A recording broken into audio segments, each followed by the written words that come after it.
할렐루야. 성가대의 귀한 찬양 감사합니다. 주일마다 일찍 나와서 준비하시고 보통 수고가 이만저만이 아닐 텐데 우리 함께 감사와 위로와 또 용기의 격려로 다시 한번 박수로 하는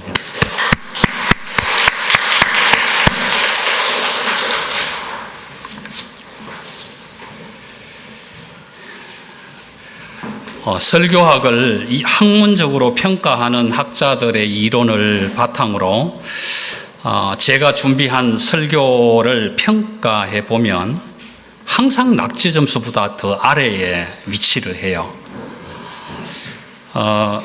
설교의 내용을 복음에 좀 집중을 시켜보면 평가자들은 당신의 설교에는 그리스도가 없습니다, 그렇게 얘기를 해요. 그래서 그리스도의 초점을 좀 맞춰서 설교를 준비하면 복음이 빠졌습니다.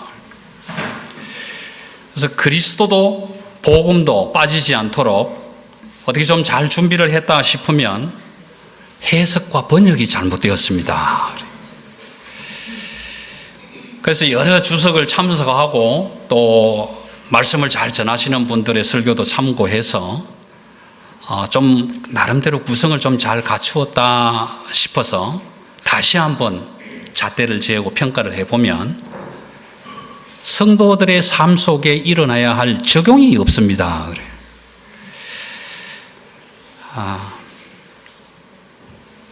다른 분은 어떤지 모르겠습니다만은 제 입장에서는 설교를 한 편 준비하는 그 시간이 초긴장 상태에 돌입하는 시간입니다. 그런데 은혜가 준비로 잘 되고 있다라는 말씀을 하시는 목사님들의 말씀을 들어보면 나는 왜 그런 은혜를 안 주실까? 이런 생각 때문에 염려가 되고 걱정이 되고 불안감이 생기면서 꽉 그냥 사로잡히게 되죠.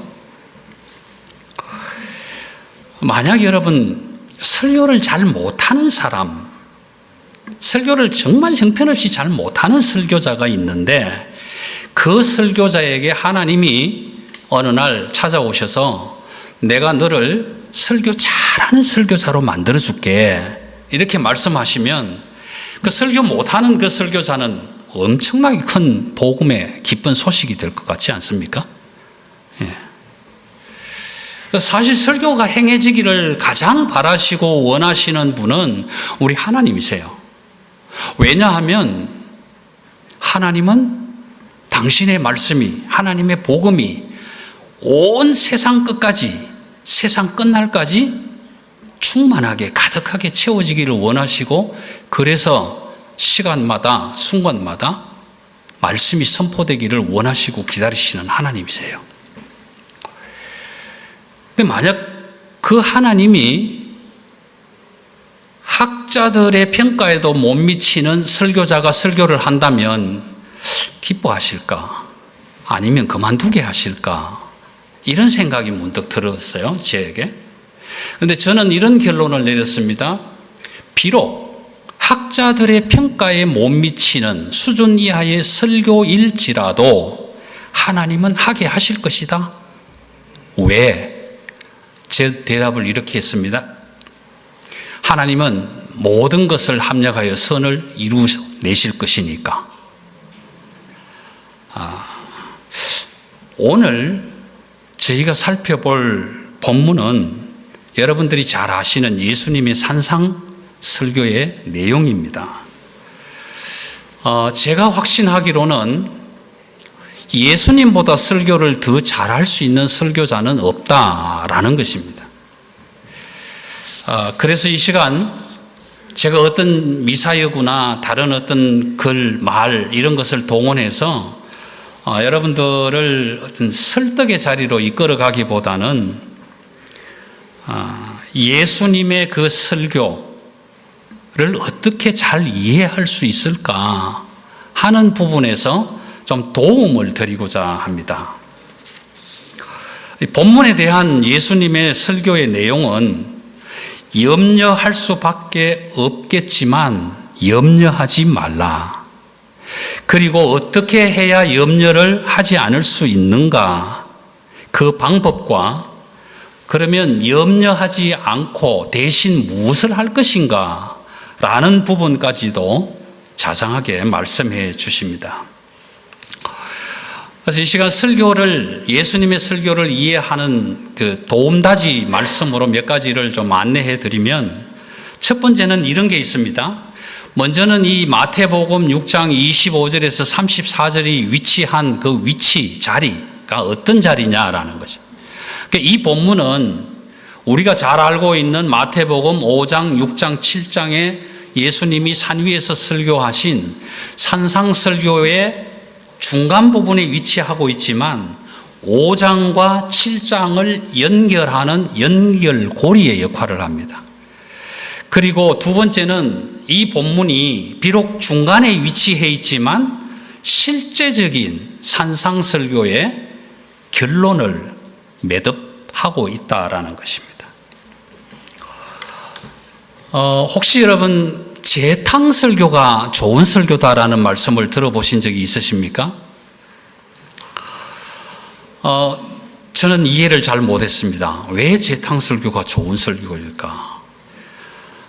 물론 목사님이 또 설교사들이 비장의 무기로 준비해 놓으신 좋은 설교들이 있겠지만, 오늘 이 예수님의 설교, 여러분 예수님이 산 위에서 설교할 때 마태는 청중으로 있었습니다. 그 마태가 예수님의 설교를 들은 그대로 우리가 이해할 수 있는 말과 글로 기록을 해서 우리로 하여금 듣게 하는데, 오늘 저와 여러분은 마태처럼 지금 예수님의 설교에 청중으로 앉아 있는 겁니다. 그래서 이 예수님의 설교를 저는 재탕 아니면 삼탕, 사탕 그렇게 표현을 하고 싶어요. 예수님이 하신 설교를 마태가 들었고, 마태가 들은 그 설교를 은혜 받은 그대로 기록을 해서 오고 오는 세대에, 당대의 시대의 사람뿐만 아니라 오늘 저와 여러분에게도 듣게 하시는 설교.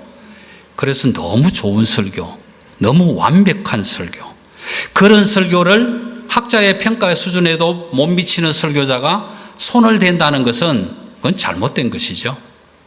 하나님의 완벽한 설교 말씀을 오늘 주시는 말씀을 통해서 얼마나 우리가 더 깊이 이해할 수 있을까, 얼마나 잘 들을 수 있을까 하는 부분에 대해서 좀 도움을 드리려고 합니다.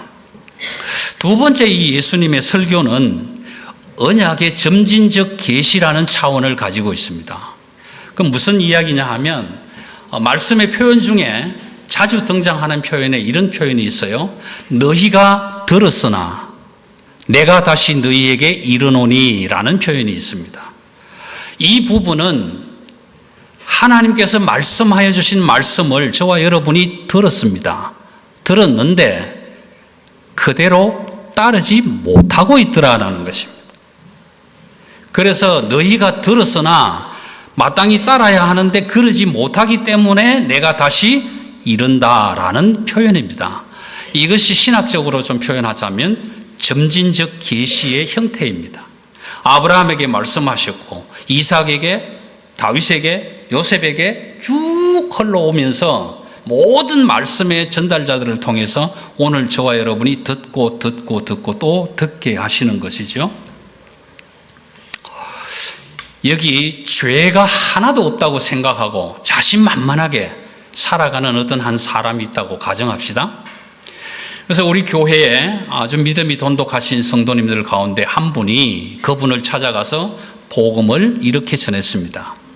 하나님이 세상을 이처럼 사랑하사 독생자 예수 그리스도를 우리에게 보내주셔서 그 예수님이 우리의 모든 죄를 대신 지시고 십자가 위에 희생되게 하심으로 오늘 우리가 죄 용서함을 받고 자유케 된 사람이 되었습니다.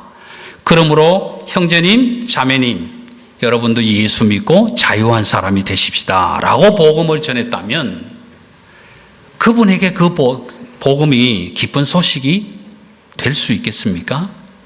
용서받을 게 하나도 없는데 무슨 용서는 용서? 전혀 그렇지 않을 거예요. 여러분, 중요한 사실 하나를 말씀드리고 싶은 것은 이런 겁니다.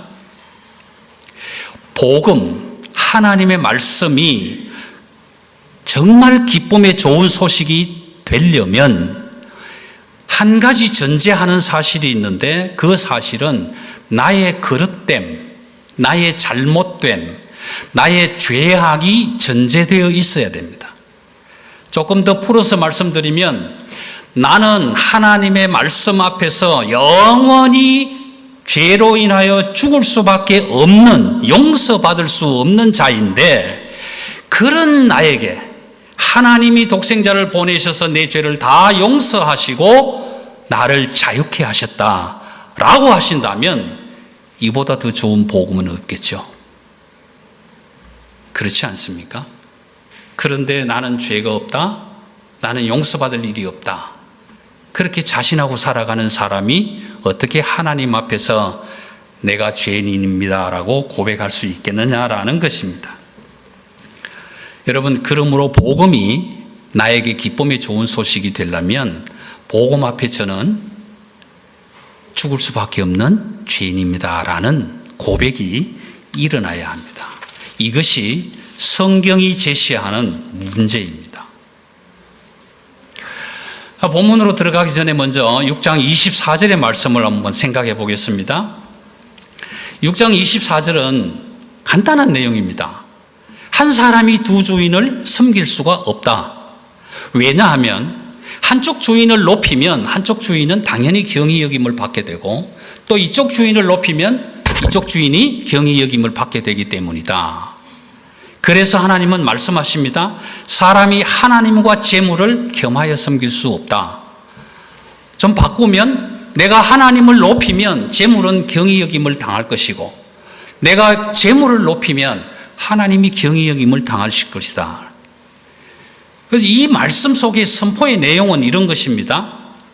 하나님은 재물과 동격 위치에 있을 수가 없다. 절대로 하나님과 재물이 동등한 자리에 있을 수가 없다. 그 다음 선포는 이것입니다. 하나님은 재물보다 경히 여김을 받고 싶지 않다라고 선포하는 겁니다. 그런데 여러분 어떻습니까? 저와 여러분이 세상을 살아가면서 때로는 하나님보다 재물을 높은 위치에 올려놓습니다. 그리고 그 다음에는 어떻게 됩니까? 내가 재물의 노예가 되어버리고 맙니다. 이런 사실을 받아서 25절을 이렇게 시작합니다. 그러므로 무엇을 먹을까, 무엇을 마실까, 무엇을 입을까 염려하지 말라. 여러분, 이게 말이 됩니까? 저와 여러분은 매일 마주하는 문제입니다. 매일 마주하면서 뭘 먹지, 뭘 입지, 뭘 마실지 염려하지 않을 수 없는 존재입니다. 염려할 수 없는 존재인 그런 우리를 향해서 하나님이 염려하지 말라고 하시는 거예요. 그렇다면 어떻게 염려를 하지 않을 수 있을까 말씀해 주셔야 되잖아요. 그 말씀을 오늘 공중의 새와 백합화의 비유를 들어서 설명해 주십니다. 여러분, 예수님이 산 위에 야외 예배를 나가셔서 설교를 한다고 일단 한번 머리에 그려보십시오. 예수님이 설교를 이렇게 시작을 하셨습니다. 저 공중에 날아다니는 새를 봐라. 저 새들이 농사 짓더냐? 창고에 곡식을 가득히 쌓아 놓더냐? 그런데 하나님의 자녀인 너희를 내가 가만히 두겠느냐? 백합화를 봐라, 꽃을 봐라, 들꽃을 봐라. 지네들이 그렇게 색감을 칠하고 아름답게 하더냐? 내가 입히지 않느냐? 꽃보다 귀한 너희를 그냥 두겠느냐? 이렇게 설명하시는 거예요. 여러분, 이 논리는 간단합니다.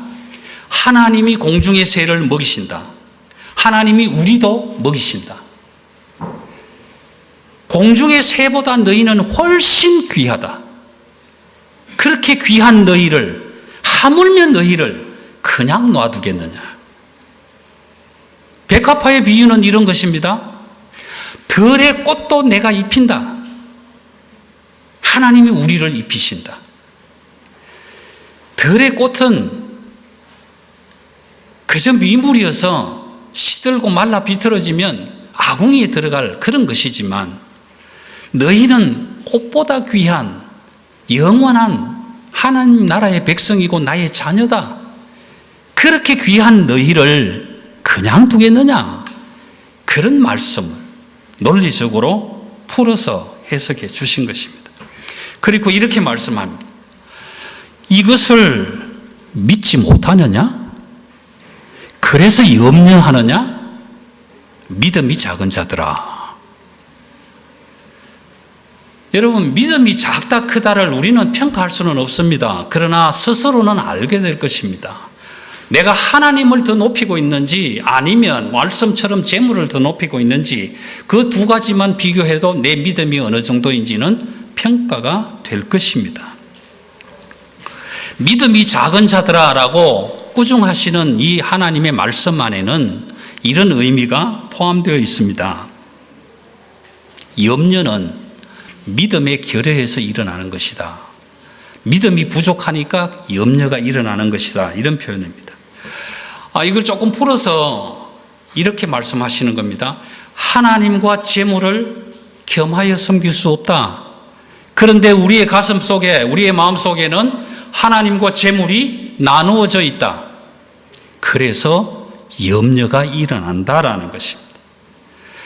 여러분, 하나님 반, 재물 반으로 나누어져 있는 우리의 마음이 염려를 안 할 수가 없다라고 말씀을 하시는 거예요. 결국 염려는 믿음으로 가득 차야 할 내 마음, 내 가슴 속에 반반, 염려 반, 믿음 반으로 나누어져 있다라고 하는 겁니다. 그런 우리를 향해서 염려를 하지 말라고 하신다면 어떻게 해야 될까 하는 문제가 오늘 본문에서 소개됩니다. 염려를 벗어나는 시작점은 무엇이 더 소중한지를 분별해야 한다는 것입니다. 그래서 예수님은 비유를 통해서 말씀하시기를 이렇게 말씀하십니다. 먹는 것, 마시는 것, 입는 것보다는 생명이 소중하지 않느냐. 무엇이 소중하냐. 그것을 분별하라는 것입니다. 분별하는 자들에게 베풀어 주시는 은혜가 하물매의 은혜가 되는데요. 이 하물매의 은혜를 마태는 분별력이라고 합니다. 분별력이라고 하는데 하물매의 은혜는 의식주보다 생명이 더 소중하다는 것을 깨닫게 하시는 하나님의 은혜입니다. 이 하물매의 은혜는 그분이 내 생명의 주권자이심을 깨닫게 하고 생명 주신 그분을 바라보게 하는 힘입니다. 염려로부터 벗어나는 두 번째의 방법을 알려주시는데 그것은 본질을 바로 보라는 것입니다. 본질을 분명히 하라는 것입니다. 여러분, 우리는 비본질적인 문제 때문에 염려할 때가 참 많지 않습니까? 우리는 염려 없이 살 수 있는 존재는 아닙니다. 어쩔 수 없이 비록 우리가 염려할 수밖에 없는 존재이기는 하지만 그럼에도 불구하고 예수님은 그런 존재인 우리를 향해서 염려하지 말라고 하십니다. 그럼 그 이유가 분명히 있을 거잖아요. 왜 염려를 하지 말라고 하시는지. 베드로전서 5장 7절 말씀은 이렇게 기록합니다. 너희 모든 염려를 주께 맡기라. 이는 주께서 너희를 돌보심이라. 그렇게 기록하고 있습니다. 여러분, 염려 많은 우리를, 염려할 수밖에 없는 우리를 염려하지 않을 수 있도록 주님이 돌봐주시겠다. 기쁜 소식 아닙니까? 이것이 복음 아니겠습니까? 저와 여러분이 염려가 가득한데 어느 날 주님께서 기도하는 가운데 음성을 들려주시면서 사랑하는 아들아 딸아 염려하지 마라. 내가 그거 다 책임져 줄게. 그러시면 그것이 얼마나 기쁨의 소식이겠냐고요. 집에서 키우는 아이들이 엄마 오늘 뭐 먹을 거야? 걱정하는 거 보았습니까?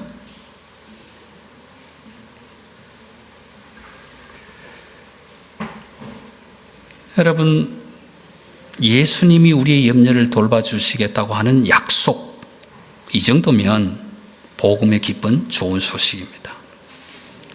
그래서 하물매의 은혜는 온 우주 만물의 주권자가 되시는 하나님의 본질을 깨닫게 하는 힘이 됩니다.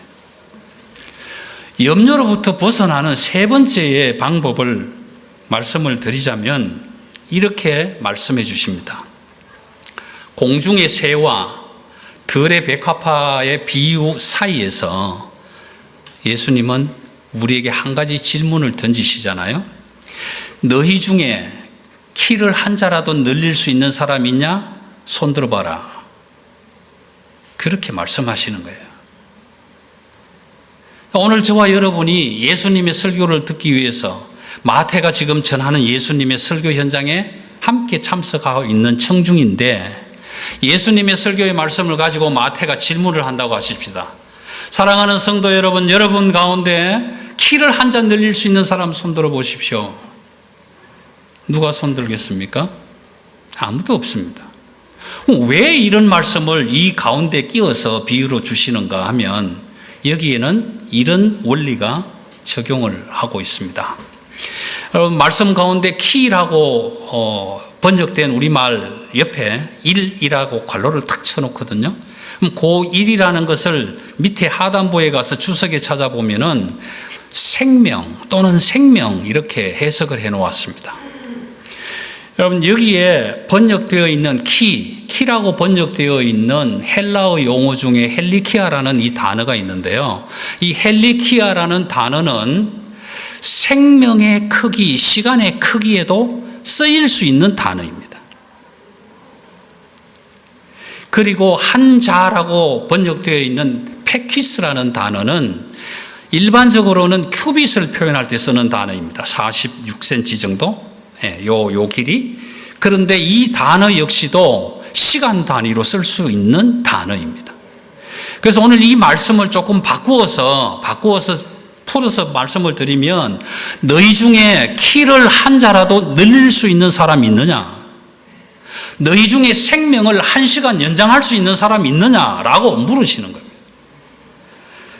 여러분, 이 말씀 속에 우리가 반드시 기억하고 넘어가야 할 것은 이 말씀, 이 질문을 통해서 무한하신 하나님의 능력 앞에 유한하신 인간적 존재를 바라보게 하시는 겁니다.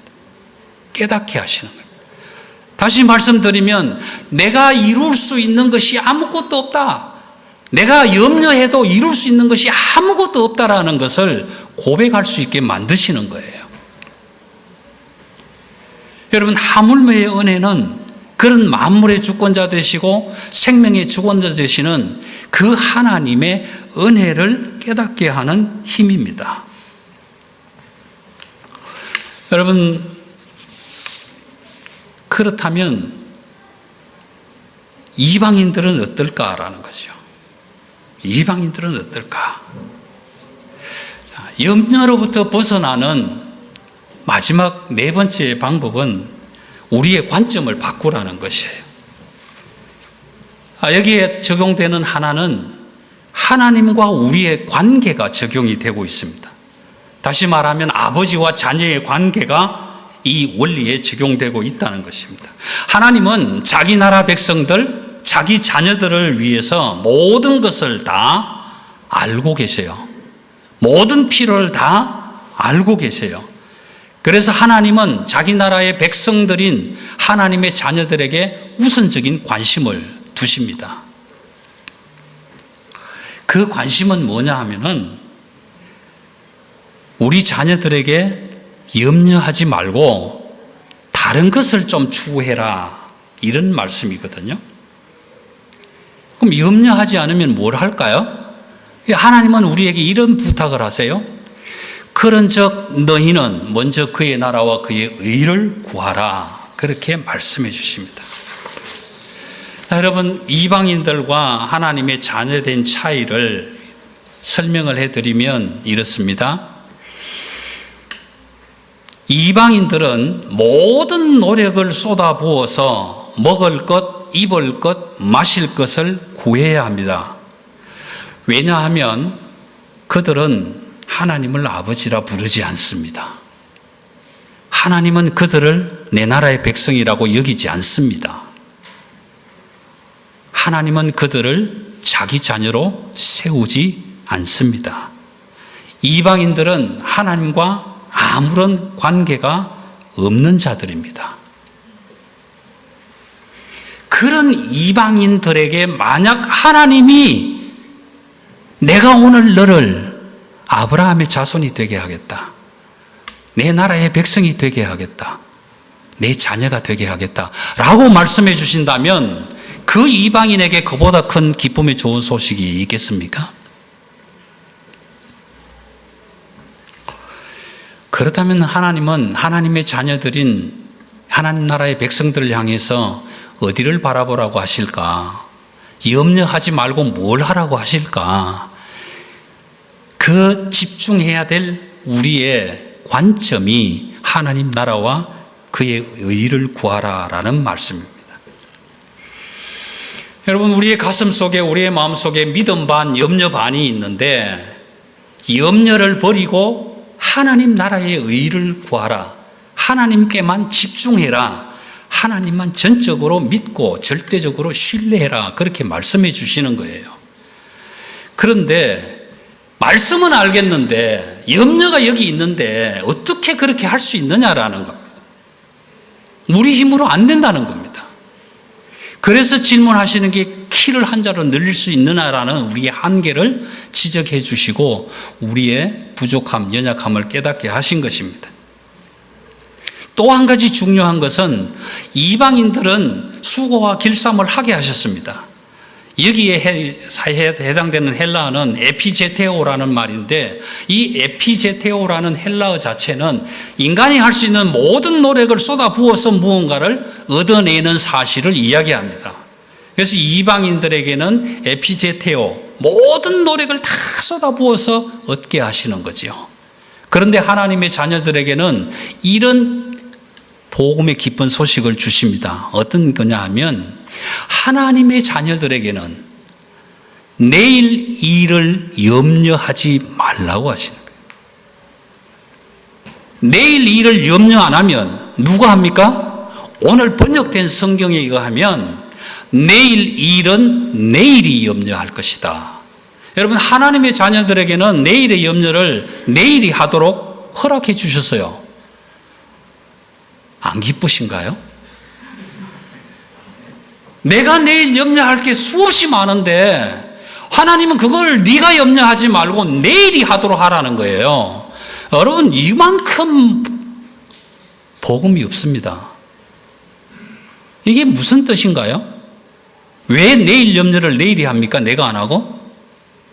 여러분, 내일이라는 시간도, 내일이라는 삶도, 내일이라는 생명도 내 것이 아니라 하나님이 주권에 달려 있다는 겁니다.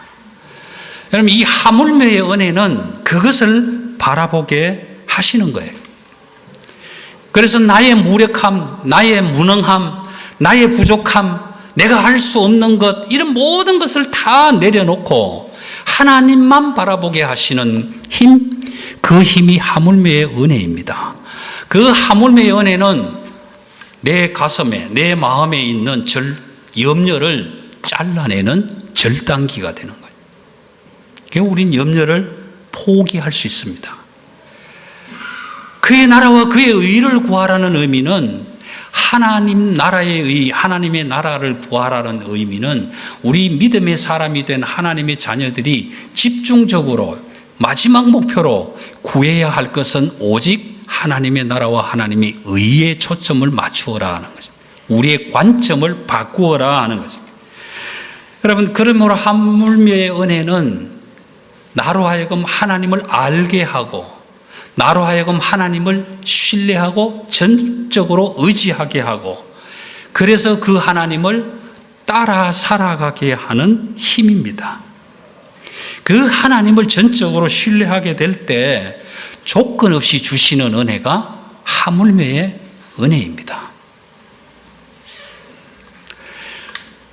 하물며의 은혜는 저는 이렇게 삼행시로 정리를 해보았습니다. 하나님만 붙들고 물고 늘어지다가 며칠 뒤에 받는 은혜. 여러분, 며칠이라는 이 며칠을 쓸 때는 할 수 없이 맞춤법에 맞추려고 며칠이라고 했는데, 내일의 시간, 내일의 삶, 내일의 생명까지도 하나님이 주관하시는 것이라면 이 며칠은 몇 년이 될 수도 있고 짧으면 몇 순간이 될 수도 있겠죠. 천년을 하루같이, 하루를 천년같이 여기시는 하나님의 입장이시라면 오늘 저와 여러분이 하나님만 붙들고 붙들어서 늘어지다가 하나님이 부르시는 그 순간까지 갔을 때 베풀어 주시는 하나님의 은혜, 그 은혜의 결과는 기절행신입니다. 하나님이 주시는 하물매의 은혜 속에서 염려는 모두 내어놓고 하나님께 맡겨버리고 오직 모든 것을 주관하시는 하나님만 절대적으로 의지할 때 주시는 기쁘고 즐겁고 행복하고 신나는 그런 하나님의 자녀의 삶, 하나님의 나라의 삶을 누리는 성도에게 주시는 하나님의 은혜입니다. 내 영혼을 소생시키시고 자기 이름을 위하여 의의 길로 인도하시는 그 하나님이 주시는 은혜. 여러분, 성경에 나오는 두 사람만 소개를 하고 마치겠습니다. 베드로는 바닷가에서 바닷가가 아니겠죠. 바다에서 고기를 밤새도록 잡았습니다. 하나도 잡은 것이 없었습니다. 얼마나 걱정될까요? 한 마리도 못 잡다니 밤새도록. 내 능력이 이거밖에 안 될까? 여러 가지 고민하고 걱정하고 염려했겠죠. 그렇게 염려하는 베드로를 하나님이 찾아오셔서 이렇게 말씀합니다. 저쪽 깊은 데로 가서 한번 던져보래. 그러니까 그때 베드로가 고백합니다. 말씀에 의지하여 내가 밤새도록 수고했지만, 내가 밤새도록 염려했지만 아무것도 거둔 것이 없습니다. 그러나 말씀에 의지하여 내가 가겠습니다. 그럴 때에 주어지는 은혜. 만선의 기쁨도 기쁨인데 하물며 그 하나님의 수제자가 되는 자리에 이르기까지 하신 그 하물며의 은혜. 여러분, 수로보니게 여인은 어떻습니까? 수없이 많은 시간 동안 자신의 병을 위해서 고침받기를 애쓰고 힘썼을 것입니다. 그런데 고침받지 못했습니다. 내 힘으로 안 됩니다. 의사의 힘으로도 안 되었습니다. 그때 수로보니게 여인은 예수님의 옷자락만이라도 한번 만져보자. 그러면 뭔가가 일어나지 않을까. 수없이 많은 군중들을 밀치고 당시의 사람들에게 부끄러움과 손가락질을 당할 수밖에 없는 질병을 가진 그 여인이 하나님의 옷자락을 만졌을 때 허락되어지는 은혜. 옷자락만 만져도 하나님의 은혜인데 병까지 나을 줄이야 하물매의 은혜. 그 하물매의 은혜가 오늘 이 시간 예수님의 설교를 듣는 저와 여러분의 삶 속에서 믿음으로 충만해져서 날마다 기쁘고 즐겁고 행복하고 신나는 하나님 나라의 백성, 하나님 나라의 자녀된 삶이 충만하게 되기를 주님의 이름으로 축원합니다. 기도하겠습니다.